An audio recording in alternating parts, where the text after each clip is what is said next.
जय यीशु। आज वर्ष का 20वां रविवार है और आज का सुसमाचार संत लूकस के सुसमाचार से लिया गया है। संत लूकस का सुसमाचार अध्याय 12 वाक्य 51 में हम पढ़ते हैं, क्या तुम समझते हो कि मैं पृथ्वी पर शांति लेकर के आया हूँ? मैं तुमसे कहता हूँ, ऐसा नहीं है, मैं फूट डालने आया हूँ।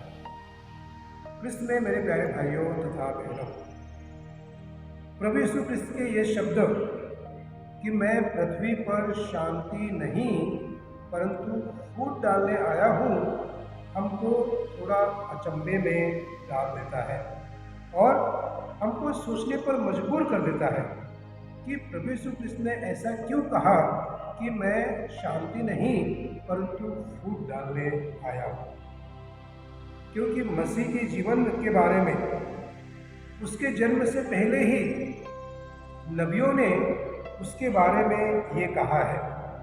नबियों ने कहा है कि वह शांति का राजा बनकर आने वाला है, वह हमारे बीच में शांति स्थापित करेगा।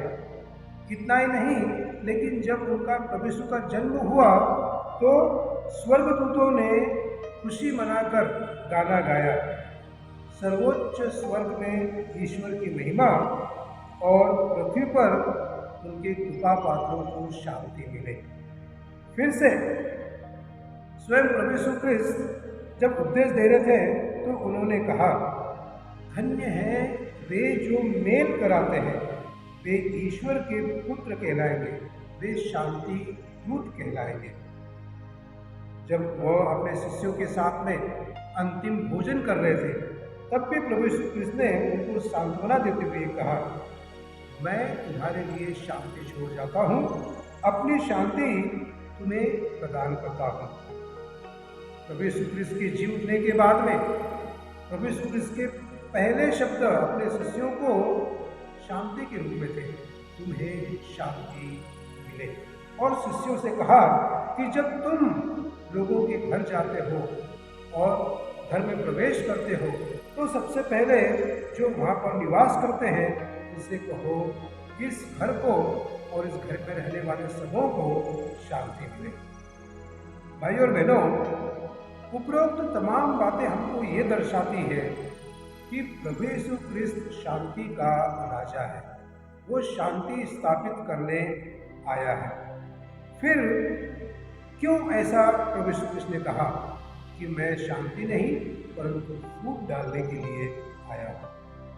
हमको थोड़ा सा गौर करने की जरूरत है और गौर इस बात का कि यदि व्यक्ति ईश्वर से दूर रहता है तो वह अपने जीवन में बेचैनी महसूस करता है, उसे अशांति महसूस होती है।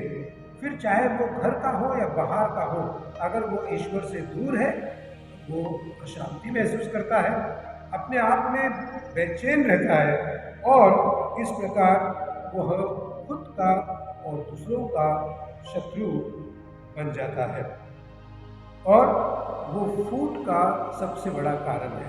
मैं आपको सच्ची घटना बताना चाहता हूँ। The times of India, Ahmedabad और बड़ौदा एडिसन, जुलाई 25 का पेपर जिसका मेन हेडलाइन ये है,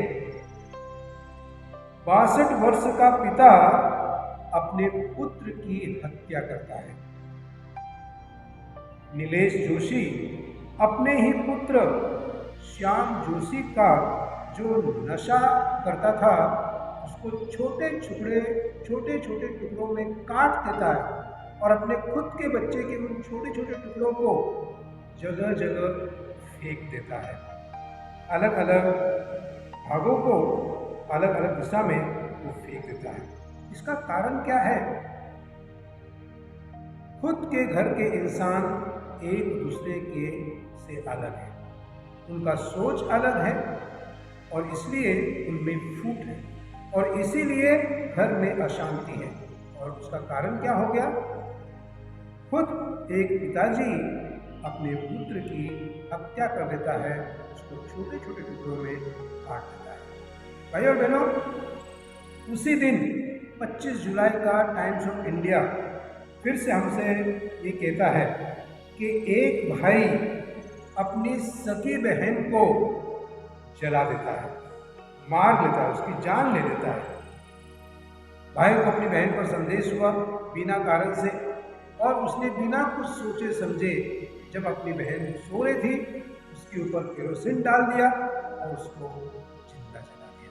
भाई और बहनों, कहने का मतलब ये है कि जब हम में ही, परिवार के सदस्यों में ही अगर फूट है, अशांति है, तो फिर हम हमारे मन में और दूसरों के मन में अशांति फैलाते हैं। और यीशु क्रिस्त शांति लेकर के आए, वो शांति के राजा है, लेकिन हम उसकी शांति को स्वीकार नहीं करते हैं, शांति में जीवन नहीं बिताते हैं और हम अशांति फैलाते हैं अपने परिवार में और दूसरों के परिवार में। आज का मनन चिंतन का दूसरा विषय है, यीशु कहते हैं मैं पृथ्वी पर आग लेकर के आया हूँ। भाई और बहनों, जब प्रभु यीशु क्रिस्त कहते हैं कि मैं पृथ्वी पर आग लेकर के आया हूँ, तो ये आग वो आग नहीं है जो भस्म कर देती है, जला देती है, लेकिन प्रभु यीशु क्रिस्त जिस आग की बात करते हैं वो ये है कि वह जीवनदायी आग है, वो पवित्र आत्मा की आग है, और ये आग जो हमें एक नया जीवन प्रदान करती है, हमारे जीवन को बदल देती है। आग ईश्वर का प्रतीक है। हमने पुराने विधान में देखा कि जब ईश्वर ने मूसा को दर्शन दिए तो ईश्वर ने मूसा को आग के रूप में दर्शन दिए। फिर से जब पेंतेकोस्त के दिन पवित्र आत्मा प्रेरितों पर उतरते हैं तो वो आग के रूप में प्रेरितों पर उतरते हैं, और जब पवित्र आत्मा आग के रूप में प्रेरितों पर उतरे तो वही शिष्य जो डर गए थे, वही शिष्य जो बंद कमरे में छुपे हुए थे, निडर हो जाते हैं, बाहर आते हैं और प्रभु यीशु क्रिस्त के सुसमाचार की घोषणा करते हैं। भाई और बहनों, आग जीवन का प्रतीक है। आग यानी पवित्र आत्मा को प्रदान करता है। पवित्र आत्मा हमको जीवन प्रदान करता है और एक नया रूप हमको प्रदान करता है। हम सभी जन इस बात से सहमत होंगे कि आग शुद्धिकरण लाता है। जो सोना हम देखते हैं लोग पहनते हैं, उस सोने को आग पर तपाया जाता है और वो फिर शुद्ध हो जाता है। भाई और बहनों, नबी ईसायास को स्वर्गदूत ने आग लेकर के उनके होठों को छुआ ताकि उनके होठ शुद्ध हो जाए। भाई और बहनों, आग हमको नया जीवन प्रदान करता है। आग हमारे जीवन में जो डर है, जो बुरी बातें हैं, आदतें हैं, उनका नाश करता है और हम एक नए इंसान बन जाते हैं। प्रभु यीशु क्रिस्त आज की इस उपासना के द्वारा हमसे यही कहते हैं कि शांति को लेकर के मैं आया हूँ, मैं तुम्हें शांति प्रदान करता हूँ, लेकिन अगर तुम्हारे मन में शांति नहीं है, तुम्हारे परिवार में शांति नहीं है, तो तुम स्वयं अशांति को फैलाओगे। आग हमारे जीवन में एक नया रूप प्रदान करता है, एक नया जीवन प्रदान करता है। क्या हम प्रभु की शांति को और प्रभु के नए जीवन को स्वीकारने के लिए तैयार हैं? आइए आज की उपासना में हम प्रभु से प्रार्थना करें कि हे प्रभु, मेरे अशांतिमय जीवन को दूर कर दे और तेरी शांति से मेरे जीवन को भर दे, ताकि मेरा जीवन शांतिमय बन जाए। God bless you.